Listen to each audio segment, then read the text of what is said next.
Hello everybody and welcome to the Pretty Good Gaming Podcast episode 108. Hello our Croeso podcast Rhif Cant ag Wyth. My name is Mr. Gareth Evans. Joining me today is Mr. Henry Killer Headache Cooper. I had a full-on migraine out of nowhere halfway through the day on Monday, and it's sort of still, it's not really a migraine anymore, it's just a shit headache, and I've got a selection of different drugs here, none of which seem to be helping in any consistent way, but I'm a little bit high as a kite on paracetamol right now, if that's even possible. Don't do drugs, kids. Well, don't do drugs unless they're medicinal, unless they help you with migraines. Isn't that right? I'm sure a bit of green substance would really help with my migraine, actually, if I had any. That would be pretty... I'm sure that would sort me right out. Or it just send me to sleep and I could sleep it off. Sounds good. Anyway, let's just jump into... Well, first, before I jump into what's on the agenda this week, there's been so little news. Like, this might be the most boring podcast ever. So before after you E3, get like E3 comes along, it's like, here's all this information, then everyone's like, yeah, we're just not going to do anything else now. We have nothing else to say. Fuck all that's happened. Like, the gaming news this week is more boring than watching England play football. Am I right? Yeah, well, at least geez, they won Louise. one of them against Czech Republic. At least that was the thing, and people can be happy about that, I suppose. Yeah. Although now I think people are happy. in a worse position now. It was. I think I saw some people saying it would actually be better if they took the loss, went through in second, because they'd have a better matchup, and now they're better on top. Like, I don't know. They're playing Portugal now, which is always going to be a tough game, and it's just like one of the biggest, the squads with the most attacking potential. So they're just like spoilt for choice in the attacking part of the field, and they've scored 2 goals in 3 games. It's just unbelievable. Like, they've scored the least amount of goals for anyone who's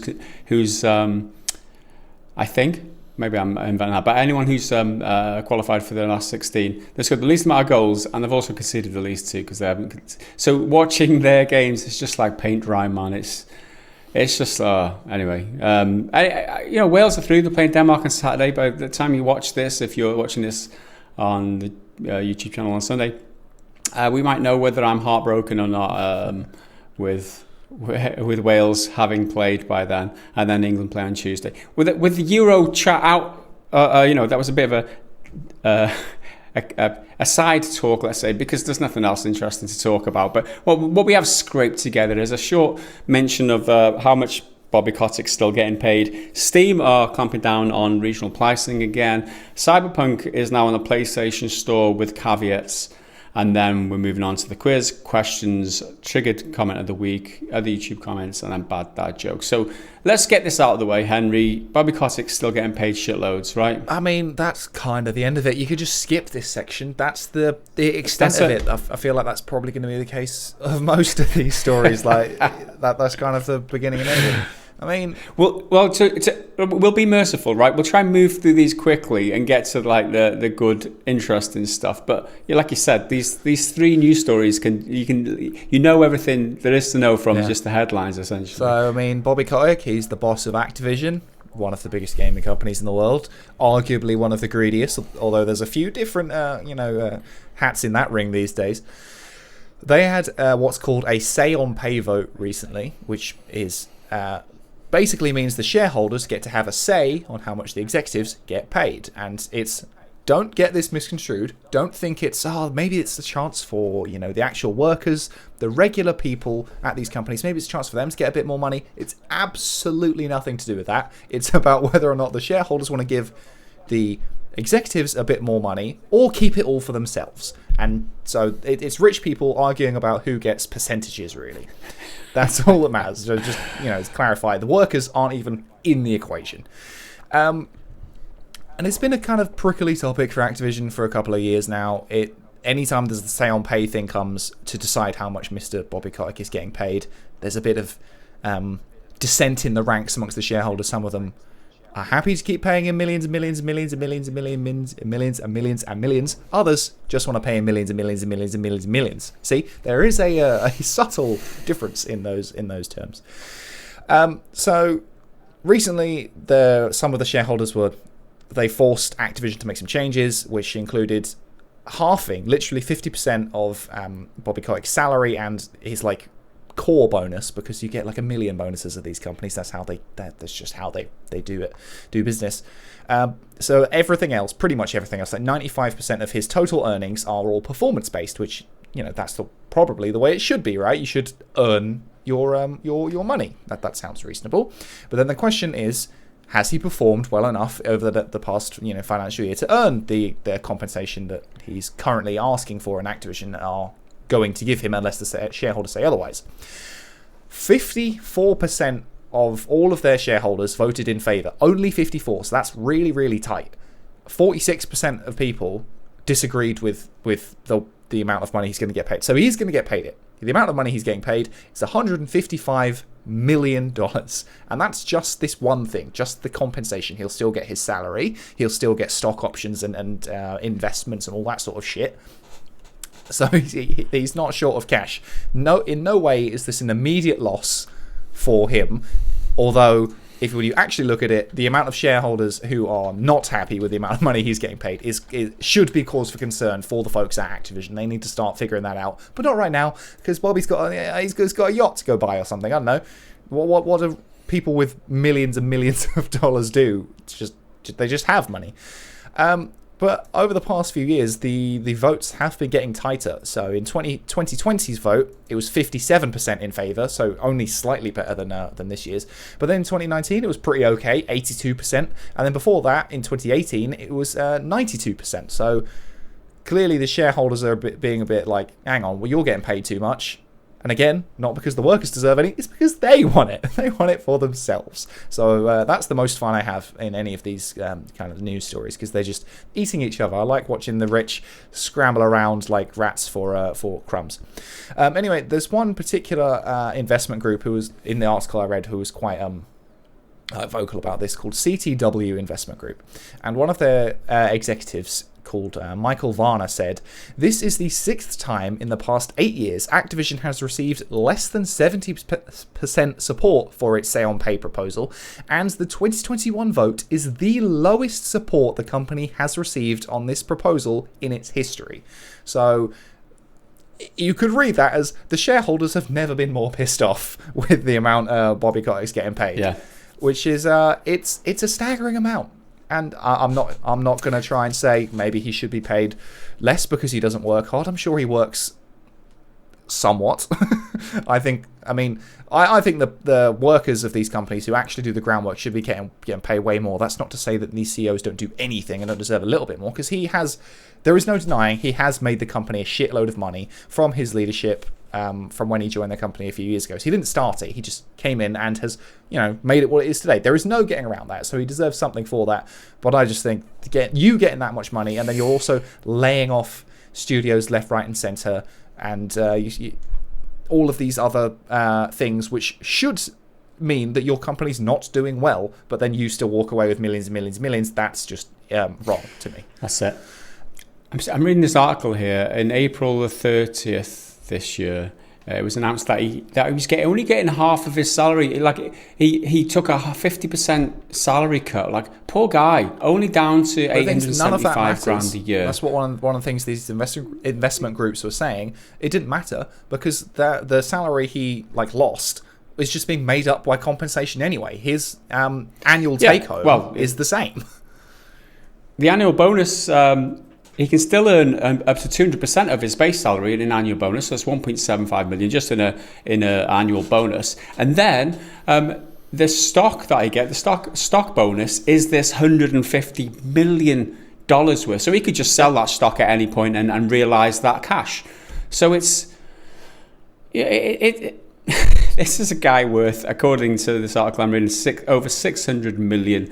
Now that's not enough. That isn't enough for a guy who he's got 2 Beverly Hills mansions apparently that opposite sides of the street, and he's got like a yacht to upgrade. Who wants to put up with last year's yacht? Like, fucking hell, It got a lifestyle to uphold. It's like a dizzying just amount not of doable. money. I mean, surely at that point you've got to have like 7 accountants to be able to just manage all of that. I mean, poor guy. He needs to get paid that much money because he needs to pay all these accountants to handle all of his money.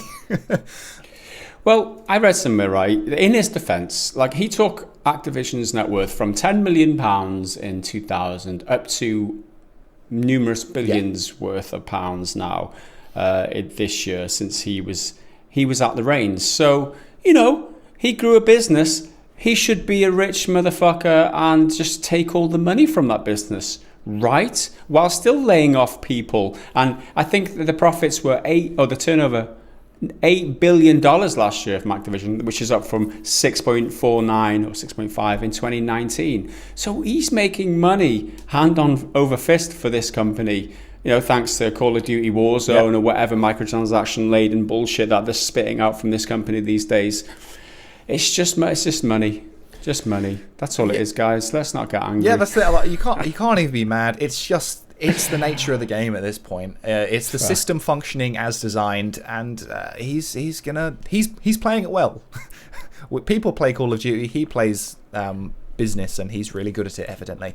But one thing I think is quite interesting is EA is kind of in the opposite situation with their say on pay vote, which was 178.89 million votes against versus 59.6 million votes for. So they had the opposite. I mean, Andrew Wilson's still going to get some obscene amount of money for executive payouts and compensation and all of the different taxable and non-taxable buzzwords and all that crap. But I mean, I just think it's funny watching these.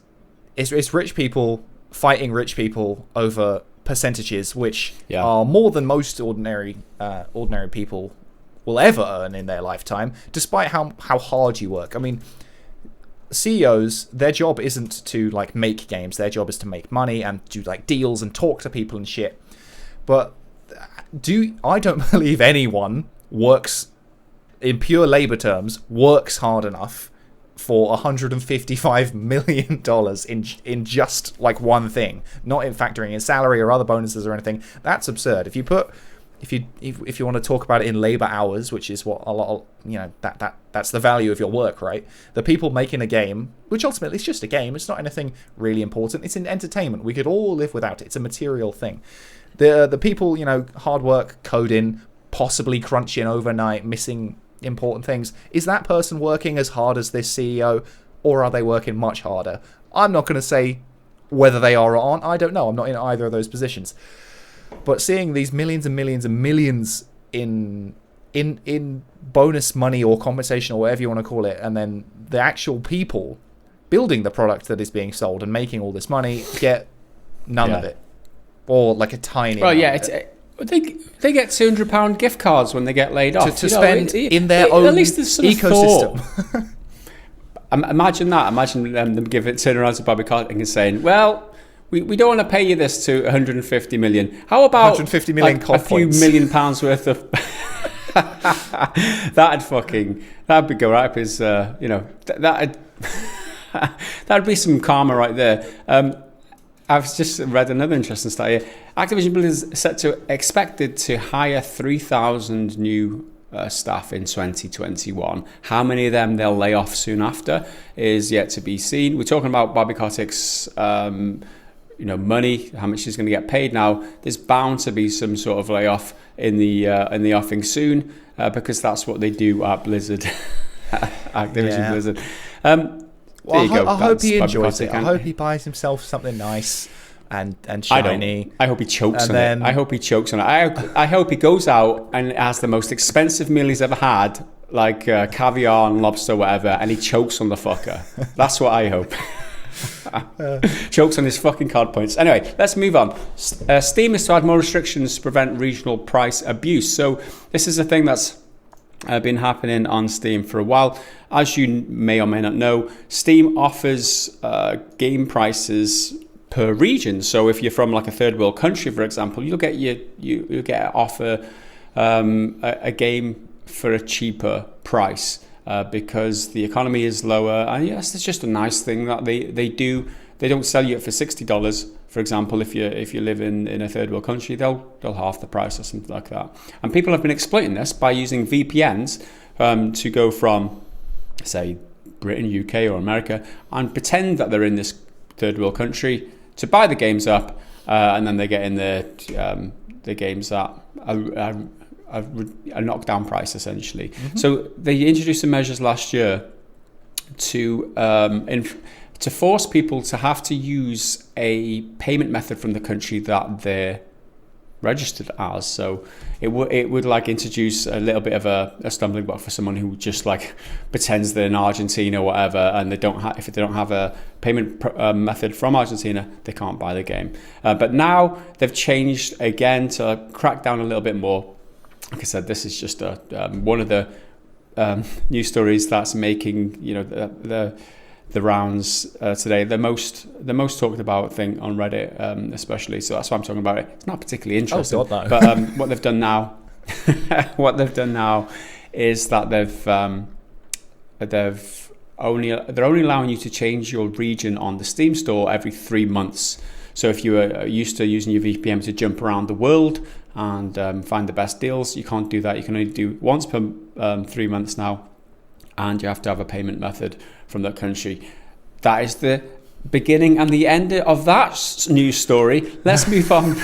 anything to add there, Henry? I mean, have you ever? No, I mean it's the virtual version of like when you go on holiday to, I don't know, Spain or something. And there's a cheaper version of something you could get at home. You grab it there, you take it out. It's just the virtual version of that. I mean, they're gonna try and stop it. Yeah. People are gonna find their ways around it. It's one of those things where it's not illegal. It's just a policy thing, and I don't care. If you wanna use a VPN to try and buy games, go for it. If Steam wants to try and stop you, go for it. It's nothing to me. I think the problem is that it's jeopardizing the whole policy, isn't it? If they know that people are cheating the system, and Steam want to put a stop to it, one of the ways they put a stop to it is just like no original pricing whatsoever, and just have like across the board pricing, which would actually be a nightmare for a lot of people in the countries where the economy isn't so great. So the fact that they're introducing these methods or these restrictions is definitely a plus point, and trying to keep that regional pricing in place, because it is, it is very helpful for the people who can't afford the nosebleed prices that they're starting to charge these days. Anyway, let's move on quickly. Cyberpunk on the PlayStation Store again. It was relisted on June the 21st. There's just a couple of things to talk about now.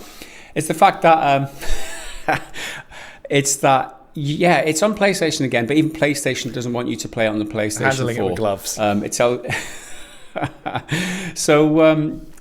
Let's just go through what's been said. So on the Cyberpunk Twitter account, they tweeted, Cyberpunk is now back on the PlayStation Store. You can play the game on PlayStation 4 Pro and PlayStation 5. Additionally, a free next-gen upgrade will be available for all owners on a PlayStation 4 version of Cyberpunk 27 in the second half of 2021. I like what they've done there. This is PR all over. I mean, they're good at PR. It's back on a PS Store, right? It's the first sentence. The second sentence is reiterating a fact that was already known, is that, you'll get a free upgrade. So it's leaving you with a positive kind of sensation, a positive vibe on the second. You'll get a free upgrade for PlayStation owners of the PS4 version in the second half of PlayStation 5, I think they mean. Second half of 2021. So leaving you with a nice feeling there. Not... And then in the tweet that was replied to that, they give you some additional information, the most important information, not reiterating old information, the new information that is important to PlayStation 4 users, which is users may continue to experience some performance issues with the PS4 edition while we continue to improve stability across all platforms. The PS4 Pro and the PS5 versions of the game will provide the best experience on PlayStation. So again, another way to term it that doesn't say what exactly they mean is that the PlayStation 4 version is still shit, and it's not going to get any probably better. Not buy it. And you should probably not play it on the PlayStation 4. You have to play it on PlayStation 4 Pro and PlayStation 5 to get the best experience. And that is a relative term. The best experience doesn't mean it's a good experience. But again, this is all PR for you, and they're doing a very good job. I mean, they know exactly what they're doing, and I mean, I haven't looked at this Twitter thread, but you just know that it's going to be full of memes, full of abuse, full of them just getting roasted. And why are they bothering, right? I mean, I know why they're bothering. They're bothering to put it on PS4 because there's a whole extra market where they can make a load of money. But why not just not, you know? Why not just ditch that, forget about it, cast it aside, be like, all right, fine. We're doing the PS5, the proper PS5 version later on in the year. Let's just sit tight and wait for that. I mean, I've already answered the question. They're not going to do that because they're leaving money on the table with the PS4 version. Yeah. But just wait. You could just wait. You'd earn so much more goodwill because you've burned so much of it and you need to get any scrap you can get. But I mean, I guess hopefully, they're probably hoping rather that most of the controversies behind them, that most people who are you know, making hate videos and bad news about it have moved on to the next thing, and that all the anyone who buys it now is just ignorant to any of the other problems. Like, oh, it's a sci-fi first-person adventure game because it's barely an RPG. Let's be honest. That's the biggest question. I mean, I think it was last week, the 1.23 patch on the 17th, I think it was. So it was a week ago, the latest patch, the third big patch since it was released.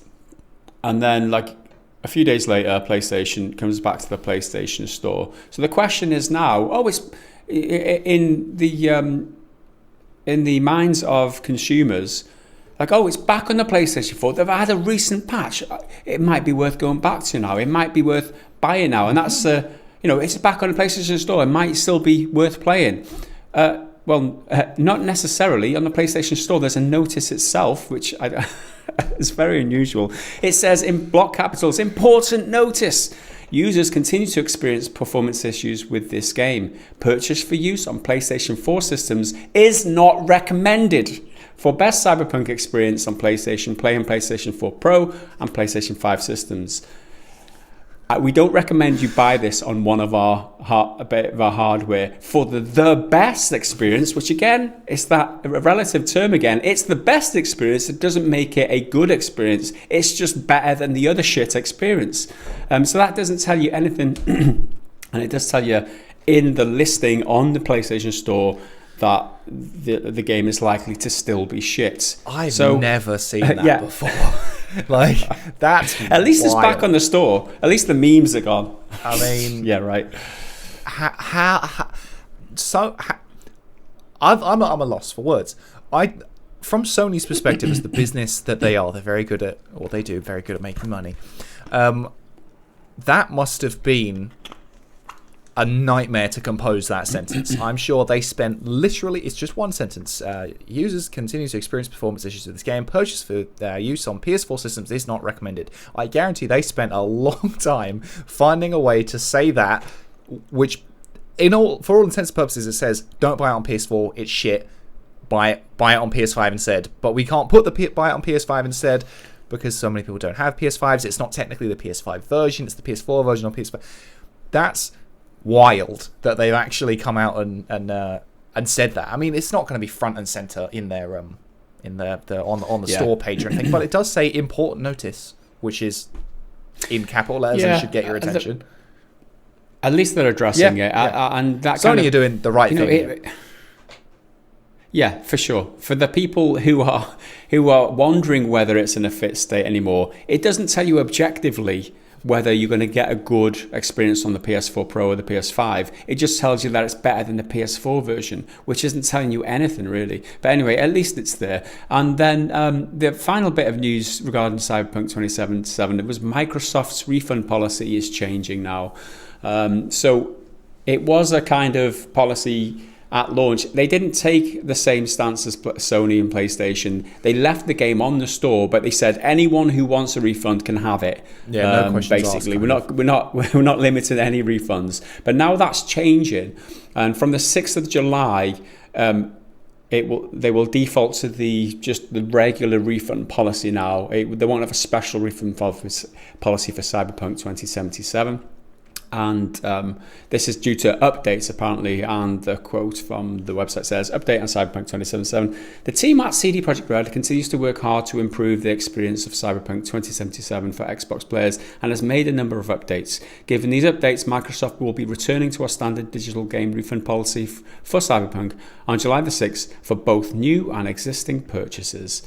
Last week, a big performance. Yes, so you're talking about the last week's patch, which included numerous cross features and animations, UI scene physics, and gameplay systems. So, did that 1.23 patch make a difference? I don't know. I've not played it, and I watched a few videos. I read a few responses on Reddit and stuff like that. They're doing their best to fix. There's some glitches still in there. Obviously, it's a huge open world game. They're doing their best to fix a lot of that stuff up. They've not addressed the AI. Yeah, they've fixed the policemen spawning right in front of you. They'll spawn behind you now or over the road now. They haven't fixed the some of the core issues that a lot of players have found. They're just firefighting at the moment. They're not improving the game. They're just trying to fix the game and get it in a playable state, basically to try and get it back on the PlayStation Store. And there's a lot of people commenting that at this stage after the release of The Witcher 3, they've already had the Hearts of Stone expansion, like five months in, which added another 12 hours worth of gameplays plus additional DLCs and stuff. For Cyberpunk, that isn't the case. We've got no idea when the DLCs are coming or any expansions or anything like that. So, you compare those two games. Cyberpunk is a bigger problem for CD Projekt Red. I just had a brief look for just to finish off on the Steam, on the recent reviews on Steam since the 1.23 patch came out. There are over 1,341 reviews since June the 17th, and they are at a 63% or mixed. So, I mean, I can't tell you whether or not this game is worth playing now. But my impression is from the response or reviews that I've seen is that it's probably still worth waiting a while until they do more than firefight the bugs and glitches and stuff. I think I'm still gonna wait until the anniversary, like when it hits a year, because it came out on like the 8th of December or sometime early in December. It was December the 10th. It was my birthday, wasn't it? Yeah, I remember that. I definitely did. You should know that, Henry. Do you know mine? God damn it. Do you remember mine? Yeah, of course. It is November, October. It's not September. No. September. It's October. No. It's October. Don't bother. It doesn't matter. March, April. You're really running out of months now. It's in December. If I name them all, yes, December I know it's December the 18th, 22nd. So 30. There's only 31 12th. Numbers to choose from. We ain't got time. It was before mine, wasn't it? The first. I knew it. I knew that it was before mine. I knew it. I told you. Right. Let's move on. I'll try and play it again around its year anniversary, whether it's had loads of updates or not. That's my plan. I'm going to download it again and just feel it out, whether it's had a huge recent patch or not. Just kind of see what's what. I don't expect much. I expect it to be better. Like, surely it has to be better than it was, but I don't expect it to be groundbreaking or hugely improved. Well, you look at No Man's Sky. No Man's Sky can do it, right? Final Fantasy 14, was it? That took a sabbatical, came back. That did it. I think Fallout 76 will never do it, just because of how that is coded and how it's there's so much lag between your input and the thing. I don't think Fallout 76 will do it. Will Cyberpunk do it? It's got the potential to do it. It can make this comeback. It can be a good game. It can be worth playing. People will argue, yeah, but it's already a good game. You got to look past this, and that. I get that people have enjoyed their experiences with Cyberpunk, but for the majority of people, will it be? Is it a game? The question is it a game, a complete game that's worth buying? Like, would you put your seal of quality approval? Is this the best version of the game that it could be? Is it within 90% of the best version of a game that it could be? Is it even within the top, 75% of the best version of the game that can be? You could probably have to say no from appearances. Again, speculation based on the fact I haven't played it since launch, but there we go. Let's just leave it there, because again, one of those news articles where it's not really saying much, but it's important to know the game isn't necessarily fixed because it's back on the PlayStation Store, and even PlayStation and Sony and CD Projekt Red don't want you to play it on the base PlayStation 4. Okay, let's move on to the community segment. We got that much out of those three stories. Been going for half an hour. That's not too bad. That's not too bad, considering we had fuck all like 20 minutes ago. Right. First part of the community section this week is Metal Shark's Quiz of the Week, and it's your turn to read, Henry. To read. Okay, let's get this up. This week it's Gaz's turn for a quiz, and it seems only fair to let him have a go at last week's format. Which question do you think Henry is least likely to know the answer to? So last week's was E3 questions, because I'd done a bunch of E3 coverage, and this week it seems to be... it's a few different things, but I think it's a lot of technical bits and bobs. It's less specific. It was enjoyable last week because you were asked what I would know, right? That's how it worked. It was like a meta quiz. So Henry wasn't quizzed specifically on the details of E3. Henry was quizzed on my knowledge of E3. Yes. So based on the videos that I'd put out as well. Yeah. So in that same vein, I'm being quizzed about what Henry knows. So the quiz involves us both answering questions. I need to guess whether Henry knows or not, or what specifically Henry will know more likely than the others. So it's an interesting format. Let's just jump in and see what we get. Okay. So there's a multiple choice for the first one. You've got three options. A is retail ZX Spectrum games traditionally came on what media? B is what did the Sinclair logo look like? And Gaz's discretion for how close I need to get, I suppose. And then C is the 2015 Sinclair ZX Spectrum Vega console featured a new controller in what shape? Which one of those do I least know, and do you know any of them yourself? Well, I know two of those. I'm not sure about the I could guess at the third. But the question is, what do you know, or what are you most likely to know? Well, least likely. Least likely. Most likely. What? Least likely to know is what you need to tell me. Which one am I least likely to know? You're least likely to know what the new controller shape, I would say. That's what I would probably say. I mean, I would guess that I'm pretty sure the ZX Spectrum games came on, was it like a floppy disk, maybe? I don't know. Oh, that's choice. It was on a tape. Oh, like a literal tape, like music tape. What? Yeah. I did not know that they came on tape. That is outstanding. Oh, I should have said that. Should have said that. I have no idea what the Sinclair logo looks like, so that one is pretty fair game. And yeah, I don't know what the controller looks like either.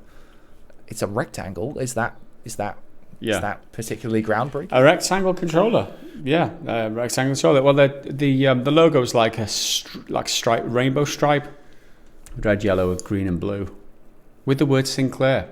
So there you go. I got that right because you got that wrong. So that's 1 point to me. Right? I think this quiz is harder than the E3 one, because at least I'd already given you all of the information that you needed. I haven't been given. It's like you've had to revise. I haven't. Right. Anyway. Nah. Question 2, and this is a interesting looking word. How might you operate a by self wood? By self wood. Okay, it's bysellfwrdd. That's what I said. Yeah. That's what I said. Okay, I don't know how you operate whatever that word is. What sense does Ardangus stimulate. How do I say that? Okay, listen carefully. Arvangos. Again, I pronounced that perfectly correct. And say it, Henry. Arvangos. no, I can't bring myself to do it. Which console has a controller known as a Siok Dual? These Shock Veil. So I think you're most likely to know what Shock Veil is. You're least likely to know what Besachfurth is. So do you know how you operate a Besachfurth? No idea. I couldn't even guess what that word means. Guess. How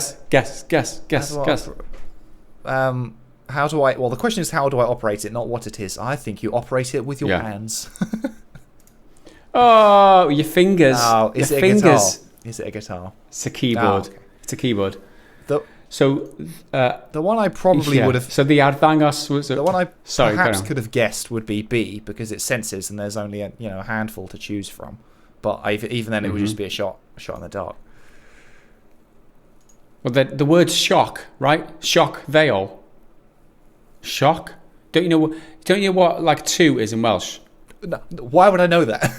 Why would I ever know that? I mean, everyone knows what like 1 to 5 is in like Spanish and French and that. You've been in Wales, Henry. Surely you've picked up what 2 is. No. Okay. So Shock Veil would be DualShock for PlayStation, and Arvangos was the Vision display. So you got his hands right when you say fingers. I mean, they're part of it. You can't get to your fingers without your hands. Can you just say body and get away with it? I mean, if you throw your body on a keyboard, your eyes are part of your then body, it counts. Yeah. I could use a keyboard with my face. Very versatile. You operate it with your hands. Yeah, I'll give you that, Henry. I'll give you that because I'm very, very, very lenient. Right. Let's go on to question number 3. So I've got 1 right. 2 on this next one. What is dual inline memory module, DIMM, commonly known as? And what type of connector does a modern graphics card go into? I think you're least likely to know what a dual inline memory module is. I don't know what either of those things are. Even if I knew what they are, like I could probably recognize what connector a modern graphics card goes into, but I wouldn't be able to tell you what it's called. Yeah. So yeah, I'm most likely to not know the memory module. Are you going to guess? Or? I have no idea. I have nothing to even give you. Okay, so I'm right. You're wrong. It's RAM, and the graphics card goes into a PCIe slot, which is the long slot on your motherboard. So yeah, that's 2 from 3. Okay, your next one is another 3-choice one, all of which are in Hearthstone. In Hearthstone, what does Chosen One do? In Hearthstone Battlegrounds, what is deemed a win? And in Hearthstone, how do you activate Corrupt on a card? I have not played Hearthstone for such a long time. I would say that you don't know what is deemed a win on Battlegrounds. Because isn't Battlegrounds the sort of Battle Royale version? Battle Royale. But, yes. So, I mean, presumably that would be to be the last one standing, but given the question, maybe that's not the answer. I don't know what any of them do. This is a very difficult quiz on my end to know which one I know least, because I don't know any of them. I got 8 wrong last week. I teed up all the information for you. Suck it up. I gave you hands. Suck it up, man. Quit bitching. Let's do it. I don't know how to activate Corrupt on a card. Why not? No, I said what's deemed to win on Battlegrounds. Oh, you think that's the one? I mean, they're all right. Yeah. I don't know any of them. Apparently the answer is getting 4th place or better, including getting 5th, due to losing at the same time as someone in 4th does, e.g. both in 4th place. Okay.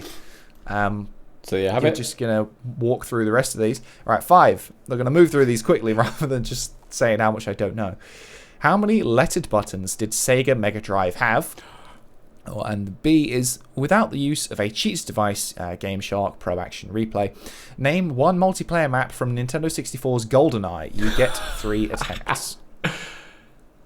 I would say GoldenEye, because if you've seen the Mega Drive controller, you can probably guess that one. So I'm going to go with B. You don't know, without the use of a cheat device, name one multiplayer map from Nintendo 64's GoldenEye. Yeah, I've not played it, so I couldn't tell you.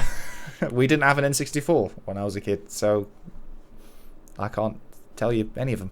Nope. I could. Okay, you got Temple, Complex, Caves, Library, Basement, Stack, Facility, Bunker, Archives, Water Caverns, and Egyptian, obviously. Could you guess the how many buttons did a Sega Mega Drive Mega have? Drive had 3, didn't it? It had A, B, and C. Because we had one of those. It does. My stepbrother. So there you go. I mean, so I chose the right option then, and I've got 4 correct, which means you got 4 incorrect. Okay, 6 out of 5. What FMV thriller published by Wales Interactive released a trailer which received such backlash they removed all official communication about the title? That sounds hilarious. Or B is the first-person survival horror game developed by Wales Interactive set in a hotel on an imaginary island is called Made of What? I'll tell you, I know the answer to B. Yeah, I was gonna. Well, that makes my life easy. I was gonna say A anyway because of your reaction, saying that's why I told hilarious. you I already know B, so it's obvious that it's A. Yeah. So yeah, don't tell me the answers in future then. But A, yeah, I don't think you know what they had backlash for. No, I don't. So are you going to guess? This one. I didn't know this was the same thing. This is Gamer Girl. Apparently, is the answer. Gamer Girl. That was because it's like it's like an FMV thing, but you control like a streamer, and you're one of her chat mods on like a Twitch like thing, and it's just weird. I don't know who thought it was a good idea, but it was very strange. And then the island is made of Skur, right? Yeah, made of Skur. Okay, 7. Yeah, you got that one. How many sides does a land tile in Civilization have? Fuck me. From Total War Rome 2, describe a hoplite. Gaz's discretion for how close is acceptable. And C, in Crusader Kings 3, how do you gain renown? Well, I think C's the most difficult because I had to click on that to see what it is. I think you probably guess A, and you might have some inclination of what B is. So I don't think you know how you gain renown in Crusader Kings 3. Yeah, that would be the one I could take a least educated guess at. I don't know what that is, but apparently the answer is by having members of your dynasty in prestigious positions. I mean, fabulous. Yeah. How many sides does a land tile in Civ have? Probably 4. I've never played Civ, but probably 4. Oh no, apparently it has 6. There's 6 tiles. Okay. It's a hex. Very well. And a hoplite, they've got spears and shields, right? Yeah. Shielded spearmen in bronze. Yeah, heavy bronze armor. Fabulous. Right. Number 8. In Golf Story, currently 50% off on the Switch store. How many courses are there? And then B is, what is measured per character in Darkest Dungeon, and if sustained at high enough level, may cause afflictions or enhanced performance? I think B is kind of easy because it's the core mechanic, right? One of the core mechanics. So I think in terms of Golf Story, which is 50% off now on this on the Switch store, by the way, go and check it out. How many courses are there, Henry? I mean, this would be a shot complete guess. 18. It's an 18 holes. 8. If you'd have taken away the teen, you'd have been correct because it was 8. Darn. Well, unlucky. And I guess, is it Sanity or something like that for Darkest Dungeon? Close. Stress. Yeah. Which is close. It's basically the same thing. You get go insane after you get Okay, stressed. 9. Anyway, The Turing Test, a 2016 puzzle game, is set on which of Jupiter's moons? And B, the gameplay of the Hong Kong Massacre uses which camera positioning? Well, that's pretty easy, the Hong Kong Massacre. So I'm going to have to go with how well do you know Jupiter's moons, Henry? I mean, there's only one that anyone can really remember, and it's Titan, right? That's what would be my guess, but no, it's Europa. There you go. Unlucky, sir. Unlucky. And the Hong Kong Massacre's like sort of top down, isn't it? And uses loads of slow-mo. Yeah, it is, yeah. Absolutely. Okay, final one. Number 10. Name one character from Firewatch. You get 3 attempts. What do you do in the 2016 game Turmoil, and then in the also 2016 game Orwell, you investigate the lives of citizens to find those responsible for what? I reckon Metal Shark's been looking at my Steam library for these games, because they're all in my Steam library, these games, because I know pretty much all the answers. I'm going to go for Firewatch for meme-like reasons. I mean, all of those are potential. I've not played any of them. Take a guess at a human name, Henry. Richard. I told you the answer. It was Henry. Oh, well. But there you go. Yeah, I couldn't pick up on your James Bond codes. Delilah, Alex, Bucket / Mayhem. Surely that's a dog or something. Brian, Ned, Julia, and Henry. No idea what Turmoil is. Like, absolutely no idea. Apparently you drill for and sell oil. That sounds so dull. Yeah. No, it's good. Orwell, if you're investigating the lives of citizens responsible for what? I mean, the default answer is like a murder, but that's probably not it. Oh, it's a series of terror attacks. That sounds... It's the most extreme kind of murder, isn't it? It's multiple murder. The results of the quiz are that I got 9 out of 10. You got 9 incorrect. It's probably the best I've ever done in a quiz. Anticipating your ignorance, which is... about subjects, which is great. I love it. I can't. I'm not. And I only give you hands. I only give you hands out of sympathy. Really, I'm not mad at my performance, because if you don't know, you don't know. It's not like I made a mistake. I just. Well, it wasn't your quiz, Henry. It was my quiz. So I feel no shame. I'm proud of you. You've done well. That was awesome. We appreciate that, Metal Shark. As usual, a lot of effort goes into those quizzes. Obviously, I had a lot of fun, even if Henry didn't. But in constellation, our very first community question this week has a few questions for Henry, so make yourself feel better about yourself, Henry. So this is from Future Proof. Behind the scenes questions mostly for Henry. Feel free not to answer if it's preferred to be kept secret. Okay, do you exclusively use a Mac to make YouTube videos?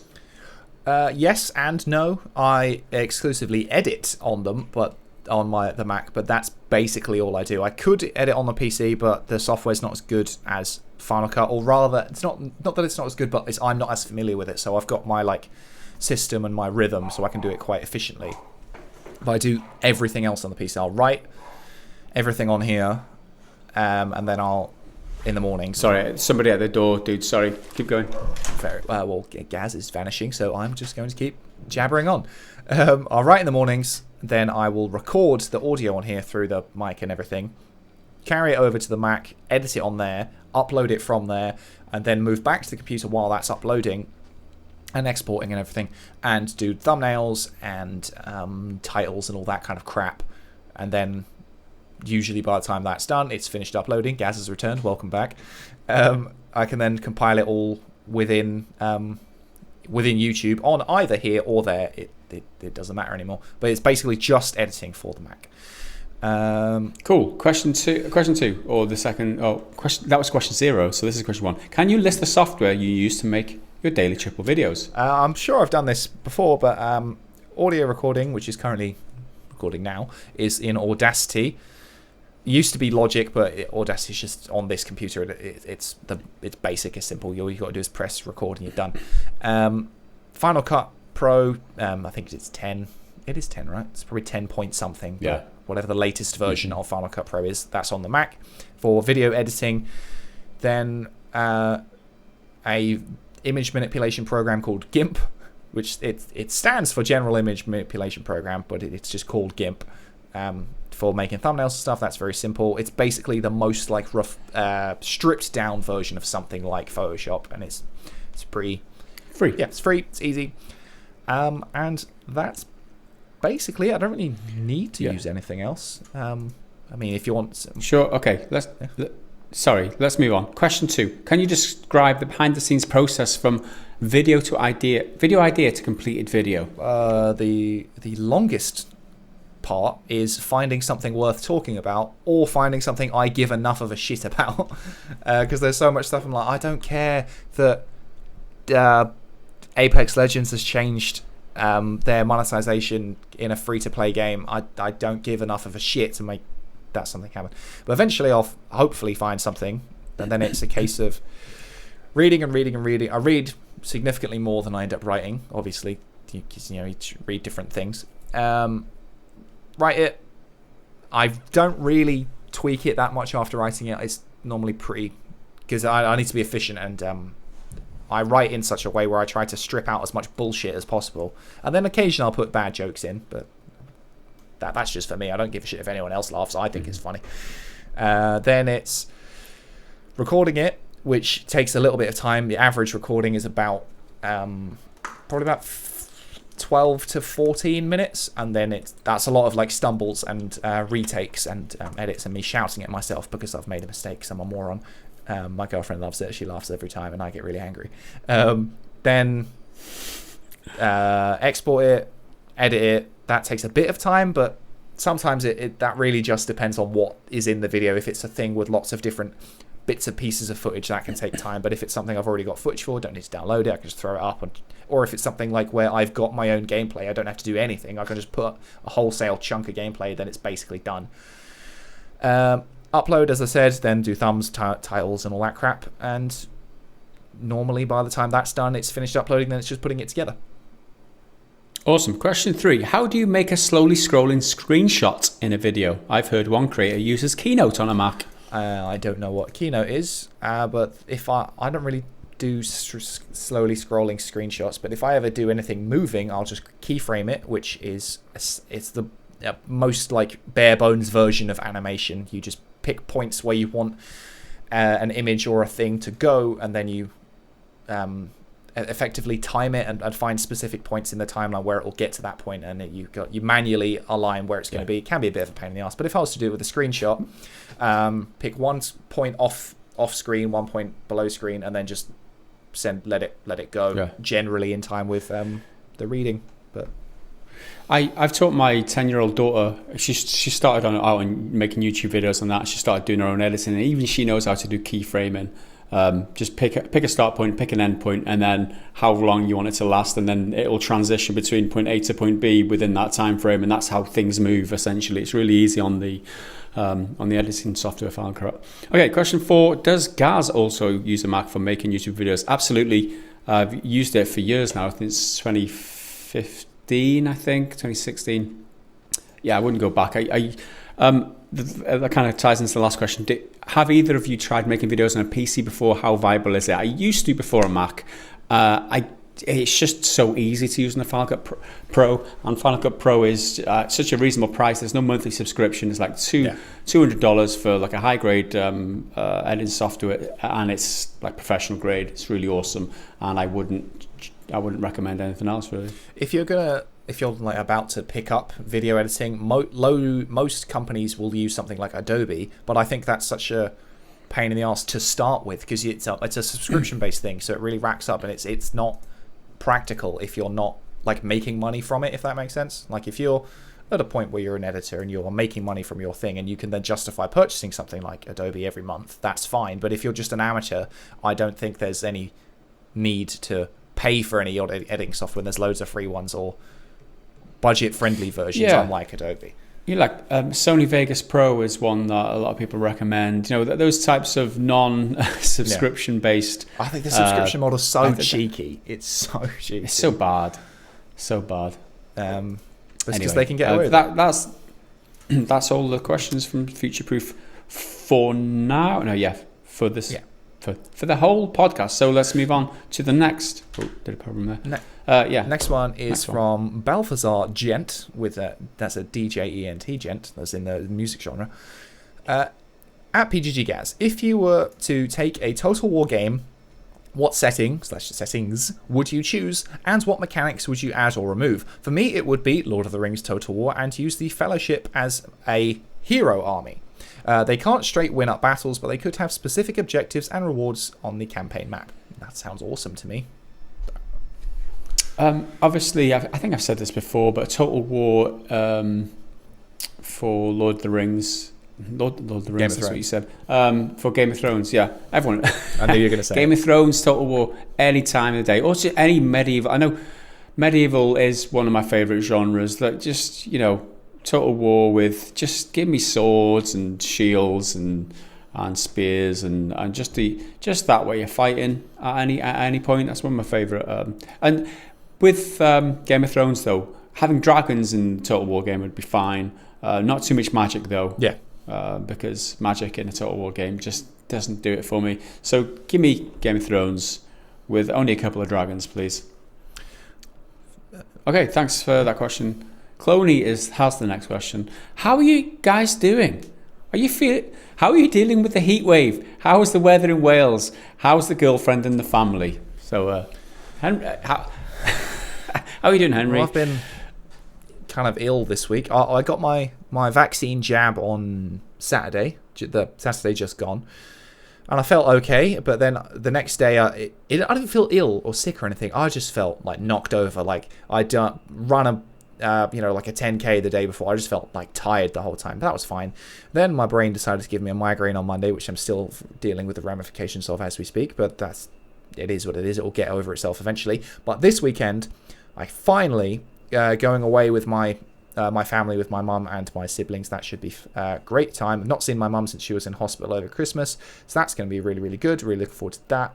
But in terms of the heat, it's calmed down a little bit, at least here. But it's kind of like it's muggy today. Like it's not sunny. It's just kind of like wet, humid, crap, warm, yuck, gross. And I feel sticky sitting here under this light and everything. So I'm looking forward to getting out of this room. Heat wave has departed. I mean, yesterday it was cold. Today it's just been like that drizzly, like really soaking wet drizzle, just constant fine drizzle the whole time. Misty. Here. So, yeah, misty drizzle. That's our summer. And that's what the weather's like. I eventually went to the opticians and I said that there was a bit of drama with that last time, and I finally went for it. I was like, screw it, let's get sunglasses for once. And now the weather has stopped being sunny. But I was of the opinion, right, I'm going to get sunglasses. I'm going to get them once, and I'm going to get them properly. I went for like this called like Polaroid lenses or some shit, so it doesn't look dark on the inside. It's just dark. I don't know, but hopefully it will actually be sunny again, so I have cause to use my new sunglasses when I can get them. Anyway, let's go. There's another question from Cloney. I've been playing older games due to my laptop being very limited power-wise. Any old gems you'd recommend I check out until my monster is fixed? I would say a lot of indie games. I'd say like use this chance to pick up the indie games that you've had on your to playlist. For example, FTL. I hope you've played that. If you haven't, that's perfect. I played that on my really low spec Windows Surface device, and it works really well on that. Yeah, so check out like what else? I'm looking at Game Pass for PC. Just get it. If you haven't, get it, because that'll be a shortcut to all of these potential indie games and some older games as well that will hopefully run on a less powerful system. That's my recommendation. I'll recommend Game Pass. It'll solve your problems. Well, Kingsway was a good indie game that I played a few years ago. That was well worth playing. The interface on that is based like on a desktop interface, so it uses Windows, and it's the gameplay in that far exceeds how it looks, and that's the beauty of indie games, right? It's not about how they look, it's how they play. So Kingsway, I recommend FTL if you haven't played that. Hades was suggested below as an option. Yeah, so anything like Limbo or Inside, something like that, which is the gameplay is pretty rudimentary but works really well. And hopefully anyone else who has any suggestions, obviously leave them in the comments, but I can't really think of any more off the top of my head. Let's move on. Ravaged 3D or Ravaged. One mostly for Gaz, but Henry can play too. In work the other day, we were talking about a made-up future, 2028, where Rock was president and Twitter had cancelled itself. I'm in. I'm already in, on board. The Rock's third order put in place was to punish overly negative comments online, and we focused on media mostly. We started on TV films and how everyone rags on stuff before they've even seen it, but we soon turned to video games as well. We came up with some old school punishments for offenders to video games, and and for your information, loot boxes were banned. So what crimes would you deal out these punishments? So these are a list of punishments, and then I've got to allocate what crime. Do you want to read them out so I give you some? So the first punishment is having to load all your games from tapes. Good old Spectrum days, as we were just doing from Metal Shark's quiz. Oh yeah, we just sure. Load all of the games from tapes with load times of 30 minutes to an hour per play. So this would be a good punishment for people who brag about how fast their internet speeds are. I love that. How quickly they could download shit. So yeah, you can download it really quick, but it takes you half an hour to an hour to load onto your system. That's a fabulous answer. Right, number 2, play games with just 1 or 2 button joysticks. The good old Quick Shot 2. I think this would be a good punishment for people who buy themselves like the best mouse with like loads of buttons or something. I brag about it again. Another bragging thing. I can't think. Yeah, like people like hardware elitists, let's say. Number 3, using a box mouse with 2 buttons only, no scroll wheel, and it being a ball mouse, no laser sight, with a sticky roller for the repeat offenders. Maybe for the online players who give abuse to people, like people who harass women online in online shooter games. Give them one of those old mice with like 2 buttons and a ball wheel that you have to take out and like dust off that every so often. Horrible like white, yellow inside. Office color. Yeah. You have to get inside and like scrape all the lint off the inside of the roller on the 3 rollers on it. Like good old days, man. The good old days. Even I remember those ones. Right, number 4. Having to play on a 14-inch CRT with mono sound with the device connected through the aerial port only. No HDMI, no S-video, no SCART. That would be a punishment, having to play on a CRT. That's got to be for like a graphics snob, right? Yeah, a PC Master Race type like a 60 FPS, like a 60 FPS. You're only playing on 60 FPS. One of those snobs with ray tracing, with everything turned up to ultra. That's it. Yeah, a PC Master Race snob who looks down his nose at 60 FPS. Okay, number 5, playing a game with 3 lives, no saves, and when you die, you start back at the start of the level. Old school rules, no checkpoints.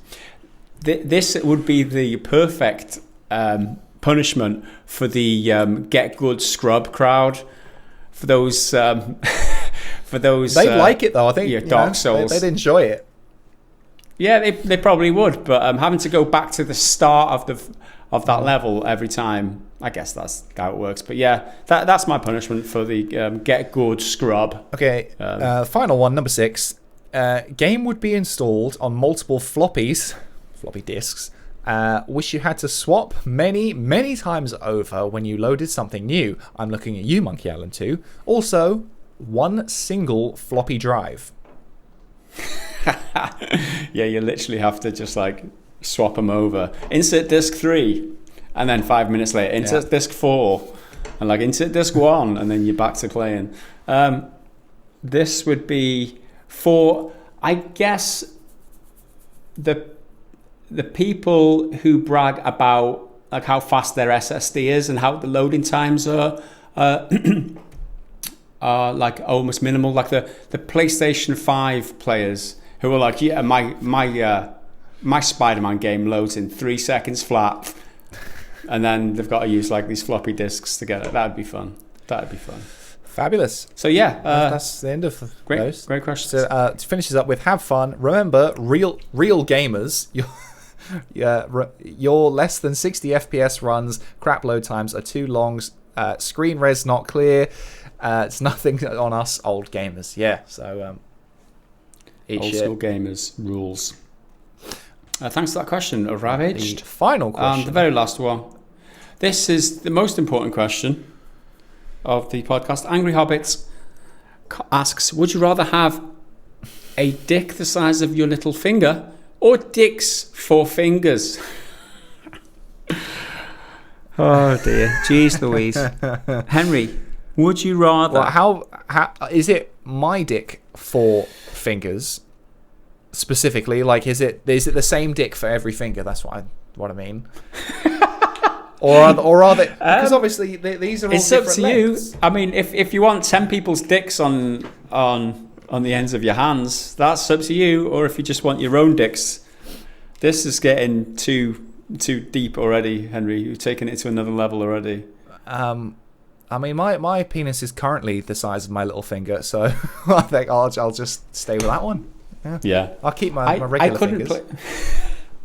I'm not sure I'd be allowed to do my guitar videos on YouTube with using penises for my fingers. So that would my whole profession. hurt. My whole profession relies on me not having dicks The thing is, for fingers. you wouldn't have any of the dexterity because you don't have the bones in them. They'd just be flopping about unless you excite oneself. But then they'd just be. I'm gonna stop. But barcodes for days then. Barcodes for days. Right? Yeah, I'm gonna have to take a dick the size of my little finger. Yeah, you take that because that's enough. Henry, you dirty mouth. Wash that dirty mouth out. God almighty. Right, let's move on. Thanks for the question, or no thanks for that question, Angry Hobbit. Let's move on to the triggered comment of the week. Okay, this one, he's definitely triggered because he's triggered by like nothing. It's so imaginary. It's jumping out of nowhere. This is on the podcast extract about Redfall being more than just another Left 4 Dead type game. And this is from Forsetti, God of Justice and Excellent Pasta Sauce. Oh, I mean, I could worship that god. Okay. In before... Racist scum, how dare you, in inverted commas. Red flags are flying because a clear effort was made to ensure all 4 characters were tokens, even made sure we had a noticeably black vampire woman, despite other vampires being shown too mutated to discern their race. Unless the game is set in Africa or Mexico, I'm assuming this is gonna be full of woke rubbish that ruins whatever game they may have.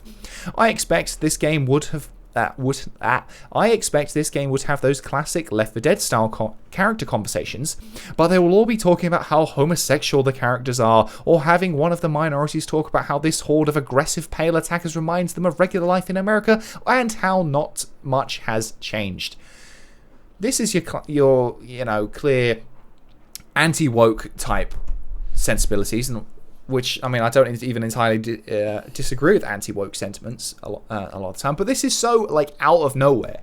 The game trailer has these 4 characters who are just, they are arcane-looking, stylized characters. None of them look like real people, because they're not supposed to be. It's on a made-up island. The island is called Redfall, by the way, in case you didn't know. This is people who get angry at something they've completely made up, which is in other words, it's a straw man. None of this is real. He's got himself worked up about, they're all going to be talking about how gay they are and they're all woke. But that hasn't happened yet. It may happen potentially, but it hasn't happened yet. Yeah, and he's made a judgment on the game by the appearance of the characters, and that's just it's silly, really. It's daft. It's ridiculous. And Arcane are a French studio, I'm pretty sure. If that makes any difference to how they view their culture differently. I mean, it is a bit presumptuous, but I'm assuming this person is American, not because of his answer, but because Americans, in my experience, are always the loudest on the internet, and I'm sure most of our non-American viewers would agree, and all of our American viewers would be very upset by that, but who gives a shit? But they'd be loud about it. You're going to prove me wrong by not getting angry about by it. shutting the fuck up, yeah. Oh, you're all good. You're wonderful. We're just joking. We're pulling your plonker, man. We're pulling your fingers. I don't think they know what any of that quite means. But yeah, this guy, he's up. He's not like a fanboy, but he's triggered about something like made up. We're struggling for triggered fanboy comments, so we'll just make do with this guy who's just made some shit up, and at least Forseti makes excellent pasta sauce. Yeah, there you go. Next comment in the same Redfall video, He Ho comments, NGL, the trailer was cringe. And he got 15 likes on it. I mean, I didn't see that the trailer was cringe. I don't think I've ever described anything as cringe. But then again, I'm not that demographic, am I? So anytime I hear, I think people's language like that, there's an age to it that I'm just not in. Yeah. Even if I am, I don't feel like I am. Cringe. I think using the word cringe is cringy. And that's the word that I would use to describe something. That's cringy. I wouldn't say it's cringe. Because, I don't know, I think using cringe is cringy. Yeah, I think it is another one of those words that has lost virtually all meaning in internet discourse and just kind of just means anything bad. Yeah, that's it. I don't have loads of comments, but, excuse me, I do have one here which... is an interesting point about, I think it's on the video about an Avengers bug which put up your IP address, which is absolutely insane. But then also there was Left 4 Dead. No, not Left 4 Dead. What's the new one? It's not Left 4 Dead. It's Back 4 Blood. Back 4 Blood doesn't have local co-op, and it's always online. To huge missed opportunities for a game that is following on from Left 4 Dead. This person, Michael Villis, who I'm pretty sure has commented a few times before, offline local couch co-op is not dead. It's just that it's exclusive to the Nintendo Switch. And he's put like a little slanty face on it. Which is true, that it's a shame that the Switch is basically the only one doing it, but it's good that they are, because I was going to mention them in the video, but I just didn't. Nintendo are still quite keen on the whole party game and playing with people, and so many Nintendo games still support local play, and that's something we need to shout out. Playing with a friend next to you is so much better than playing with someone like over a headset or something. Yeah. Problem now is, like, a lot of people just don't have friends. That is true. They want to make friends online. Okay, on that same video, we've got Tommy K's 777 comments. Look, if you're still playing the Avengers, then you kind of deserve it. Yeah, if you're playing this game that I don't like, you deserve to have your IP address leaked to anyone who may be looking at your screen. That's fabulous. I don't really have any more that are funny. There's actually loads of comments on the Pete Hines video, but I've not really read through any. I've not found any that are particularly inspiring. Yeah. Okay, I'll take another one then. The more I hear about Back 4 Blood, the less excited I am for it. Is this the always online thing? I mean, being able to play that offline. I mean, it's primarily an online game anyway, so I'm not sure that this would put a lot of people off. I mean, obviously you're put off by it though, right? Yeah, just because I know my internet is so up and down sometimes. Although we have just got a new provider, so hopefully it's going to be a bit more stable. But it's just flashbacks to the amount of problems I had with Outriders, and it's just a extra pain in the arse, and it's never a better way to do it, being always online. It's never ideal, because I think I listed off a bunch of things in the video, like if your internet sucks, you can't play the game. If your internet outright dies, you can't play the game. But even if your internet is good, you still probably can't play the game, because there's going to be insane connectivity issues, and the game's coming out on Game Pass day one, which is great, that's awesome, but it's going to put a whole load of extra pressure on the game's, on Warner Bros. Servers and whatnot to be able to run it. So I don't know. It's just not. It's not ideal, and it's probably an anti-piracy measure, which people are going to find their way around anyway. So it's a true bullshit pain in the ass. But I do believe they've said they're gonna look into being able to go offline in the future. But I mean, who knows if that'll ever come to anything. All right. Any more comments? I did have one, but I've in that little rant, I've just scrolled past it. It was something about EA. Where have you gone?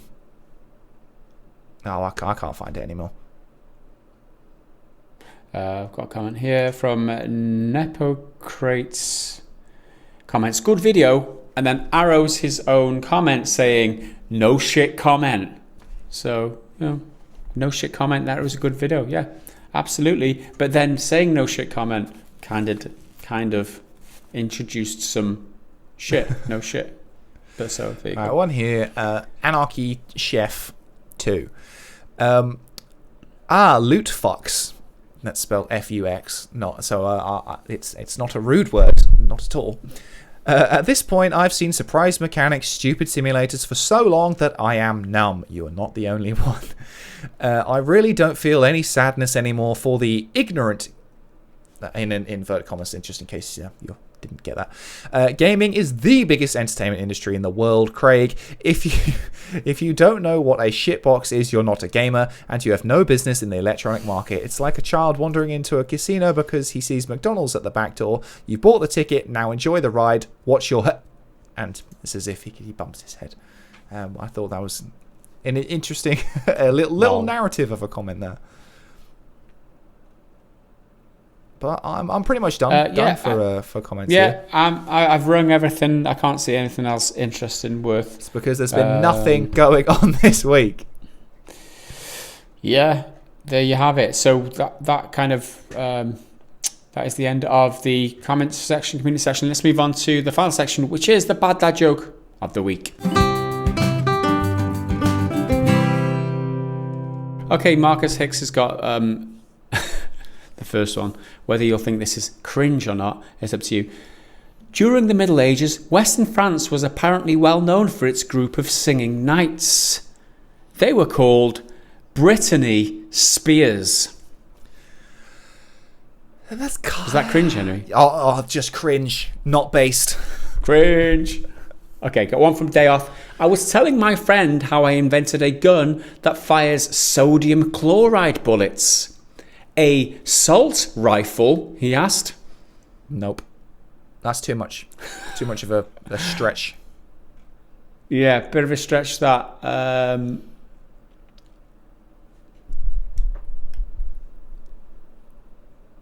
Okay. Come on, there's got to be some good ones in there. Yeah, okay, I've got one from Tons, just to mix things up, right? So I went into the pharmacy and asked the assistant, what's the best thing for killing germs? Ammonia cleaner, she replied. I said, sorry, I thought you worked here. Ammonia cleaner, she replied. Sorry, I thought you worked here. I read that wrong. That was my fault.